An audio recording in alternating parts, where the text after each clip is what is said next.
Di video kali ini, gua akan membahas apa yang dimaksud dengan harga teman.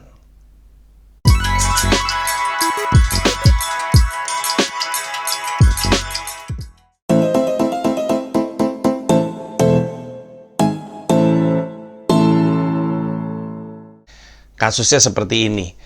Ada seseorang menghubungi kita butuh jasa kita. Entah itu fotografi, desain, ilustrasi, stand up komedi, nge-MC, atau apapun. Kita menawarkan jasa sebagai bagian dari profesi kita, lalu ada orang yang butuh jasa tersebut. Dia datang ke kita, tolong dong gue butuh jasa lo. Kita tanya dong sama dia, seperti apa pekerjaannya? Terus dia kasih tahu, terus dia nanya berapa harganya, terus kasih tahu harganya nih, sekian harga gue. Terus jawaban dia adalah harga temen dong. Nah, gitu. Nah, harga temen itu selalu diasumsikan sebagai harga yang lebih murah. Yang mana menurut gua itu selalu terasa salah. Jadi gua sering ngalamin seperti ini. Dari zaman dulu, dari zaman gua siaran di Bandung tahun 2000 sampai 2005, terus ada orang butuh jasa gua untuk MC, selalu tuh gua terima tuh harga temen. Nah, yang biasanya gua jawab kepada orang tersebut, gua sadari ternyata bukan cara pikir yang umum. Misalnya gini, ada orang ngomong sama gue hari ini nih ya, Ji, gue mau lu stand up di acara yang lagi gue kerjain. Terus gue tanya sama dia, kerjaannya di mana, seperti apa, penontonnya siapa aja, dan berapa lama. Terus dikasih tahu sama dia, kerjaannya A, B, C, D, E, durasinya 30 menit. Terus dia bilang, harga temen ya, Ji. Gua langsung kasih angka. Dar. Reaksinya biasanya, wah, gede banget. Emang harga normalnya berapa? Gua kasih tahu, harga normalnya di bawah harga temen yang tadi gua kasih. Dia minta harga temen, gua kasih sekian. Dia tanya harga aslinya, gue jawab sekian. Terus dia nanya, lah, kok harga temennya lebih mahal daripada harga normal? Terus gue bilang, soalnya biasanya temen gue selalu menghargai gue lebih tinggi dari orang lain yang gak gue kenal. Karena dia temen gue. Dia tahu susahnya pekerjaan gue. Bahkan sebagai teman, dia ngikutin proses gue. Dia lihat gue ketika belum bisa, dia lihat kerja keras gue, dia lihat belajarnya gue, dia lihat gue berjuang, dia lihat gue gagal dan bangkit lagi karena emang dia teman gue, sehingga ketika dia butuh gue, biasanya dia kasih harga yang lebih tinggi daripada orang normal. Lu teman gue kan? Harusnya lu tahu dong susahnya profesi gue. Harusnya lu lihat dong belajarnya gue seperti apa. Karena teman-teman gue tahu, teman-teman gue ngerti, dan teman-teman gue ngasih harga di atas biasanya. Rata-rata ketika gue jawab seperti itu, ya nggak persis seperti itu, tapi kurang lebih kayak gitulah. Ini kan gue jelasin dengan lebih mendalam karena untuk menjelaskan lu di video YouTube ini. Tapi kurang lebih sentimennya sama. Gue kasih harga lebih tinggi ketika dia bilang harga temen. Lebih tinggi daripada harga normal. Dan ketika gue jelasin seperti itu, karena memang biasanya temen gue kalau ngasih harga lebih tinggi, karena memang temen, namanya juga temen, dia tahu kerja keras gue, jadi dia apresiasi lebih. Biasanya orang kalau gitu langsung berhenti di, oh ya udah deh kalau gitu, sorry nggak masuk gitu. Terus dia langsung mundur teratur sendiri. Nah tapi gue tahu lebih sering ini tuh memicu perdebatan gitu, memicu berantem. Masa harganya segitu, temen macam apa lo gitu, rame lah. Dan pada detik seperti ini, siapapun yang lagi dalam situasi ini selalu ngerasa bahwa ya udahlah, kalau emang dia nggak mau terima ya berarti dia bukan teman.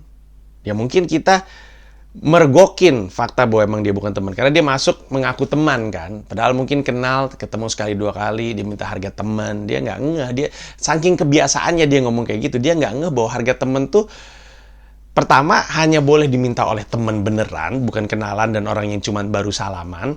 Dan harga teman itu emang harga yang lebih tinggi justru karena lo ngebantu. Lah katanya temen. Sering tuh kayak gitu. Beli tiket aja harga temen ke gue, tiket stand up. Tiket stand up lu berapa harganya? Sekian. Harga temen lah gitu. Oh lebih tinggi dong. Lah kok bisa lebih tinggi? Lah kan kalau temen mah pasti tahu perjuangan gue seperti apa. Tahu susahnya bikin acara seperti ini. Di masa seperti ini.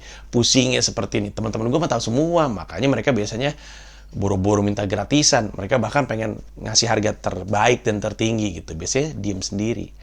Nah, Kesimpulannya apa? Kesimpulannya tuh di video ini tuh yang pengen gue sampaikan itu bukan bahwa harga temen tuh lebih tinggi dan lebih rendah, dan bukan itu sebenarnya. Gue tuh pengen bilang bahwa kalau udah mulai dinegosiasi harga, justru nggak usah mikir temen-temenan. Udah kesampingkan aja, nggak usah nyebut harga temen deh. Udah kalau mau nego harga sama teman ataupun bukan kenal ataupun udah nggak usah bawa embel-embel teman, seakan-akan kalau menjadi teman lo mendapatkan keuntungan lebih, privilege untuk dapat harga yang lebih murah. Nggak ada. Gue juga berlakukan seperti itu kok. Kalau misalkan gue ngasih pekerjaan ke temen gue, kalau kita mau nawarin kerjaan ke orang, ya udah ini langsung prinsip dasar ekonomi. Gue pengen memberikan harga termurah untuk hasil terbaik, dia pengen dapetin harga tertinggi untuk deal terbaik. Ya udah gitu aja. Yang mau beli pengennya semurah mungkin, yang mau jual pengennya setinggi mungkin. Ya udah itu prinsip dasar ekonomi. Ya udah terus nego aja. Kalau ternyata nggak masuk harganya, ya udah mundur gitu. Udah nggak usah bawa embel-embel teman. Kalau ternyata yang mau beli nih, yang nawarin job, harganya di bawah yang sebenarnya, yang ngejual atau yang menawarkan jasa itu bikin pertimbangan sendiri. Harganya sih di bawah yang biasanya gua ambil, tapi gua lihat mungkin ada sesuatu yang lebih yang bernilai dari kesempatan ini, mungkin kesempatan untuk bisa mengalami sesuatu yang nggak pernah gue alamin sebelumnya. Ya udah gue ambil. Kayak contohnya waktu gue ke Shanghai deh untuk meliput World Expo. Jadi gue diminta untuk nge-tweet sejumlah tweet. Terus gue belum main Instagram waktu itu, nge-tweet sejumlah tweet dan nulis di blog gue. Kayaknya lebih banyak nulis di blog sih. Gue dikirim ke sana untuk datang ke World Expo, pameran negara sedunia. Terus disuruh nulis. Terus gue tanya harganya, gue kasih tau harga gue, terus dia bilang budgetnya nggak masuk, budgetnya cuma segini. Terus gue mikir, kalau angka sih nggak masuk, tapi ini kesempatan yang luar biasa sih untuk bisa pergi ke Shanghai dan meliput ini. Gue yakin, karena selain uang, ada nilai tambahan yang gue terima. Tapi nggak ada tuh diskusi soal, Mas Panji harganya berapa? Sekian. Untuk nulis blog post, mahal amat, harga temen dong. Perasaan kita baru telepon-teleponan sekarang, kenapa tiba-tiba jadi harga teman? Udah, nggak usah bawa-bawa harga teman. Udah, kalau mau nego, ya udah nego. Lu cuma punya budget segini, ya lu lempar sama dia. Berapa jasa lu harganya? Sekian. Uang gue cuma segini, masuk atau enggak? Nggak masuk. Ya udah mundur udah. Kalau emang secara harga, nggak usah bawa embel-embel temen lah, apalah, nggak penting gitu. Biar nanti lu yang mempertimbangkan sendiri dari transaksi yang terjadi gitu. Uang lu cuma sekian, dia sekian. Ya udah, nanti kadang-kadang dia akan ngerasa, ya udah deh, walaupun budget gue cuma sekian, gue naikin deh. Karena gue tahu dia nilainya emang pantasnya segitu. Jadi yang mengalah di sini nih, budgetnya cuma segini, akhirnya dia ngeluarin sini. Atau kadang-kadang dari sisi sini, harga gue biasanya segini, tapi budgetnya segini. Tapi gue akan dapat kesempatan yang lain nih. Dari sekedar uang yang berharga, ya udah gue turunin. Ya udah itu transaksi seperti biasa. Nggak ada embel-embel teman, nggak ada embel-embel sahabat. Itu ada prinsip dasar ekonomi. Jadi mulai sekarang untuk kedepannya, ketika lu ketemu sama situasi seperti itu, dia minta harga teman, kasih harga yang tinggi. Dan kalau misalkan dia tanya, lah kenapa harga temennya malah lebih mahal daripada harga normal, ya udah jawab pakai jawaban gua aja.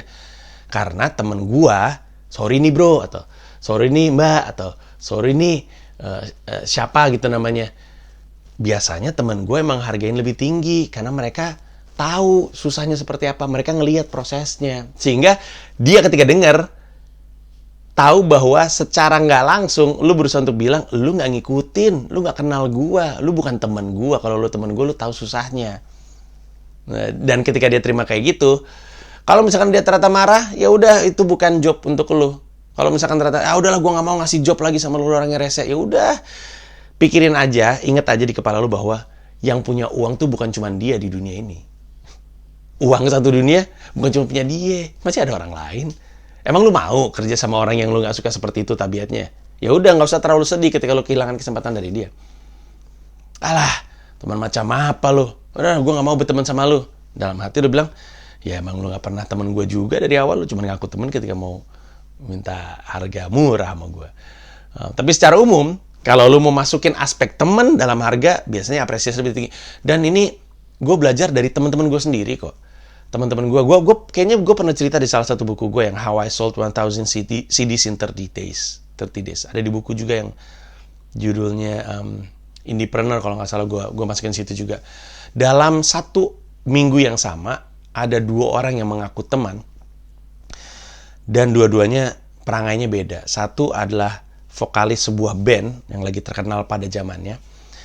Gue satu acara TV sama dia dan dia tahu gue nge-rap. Terus selesai kita syuting untuk acara TV tersebut karena masing-masing lagi promo. Terus si vokalis band ini nanya, "Lu bawa album nggak?" "Oh, selalu bawa, Bang. Ada di bagasi mobil gue." "Ada nggak? Gue mau dong." "Oh iya, ada. Terus karena dia lebih terkenal daripada gue kasih CD-nya. Terus bilang, "Thank you ya, buat gue ya. Kan teman, boleh dong?" "Ya, oke lah ya, gue kasih aja gitu." Terus nggak lama kemudian di sebuah radio, teman gue juga nanya, "Lu ada CD lu nggak?" "Ada." Bayar dia. Mana yang teman beneran? Yang bayar. Moga-moga ini ada manfaatnya. Terima kasih banyak.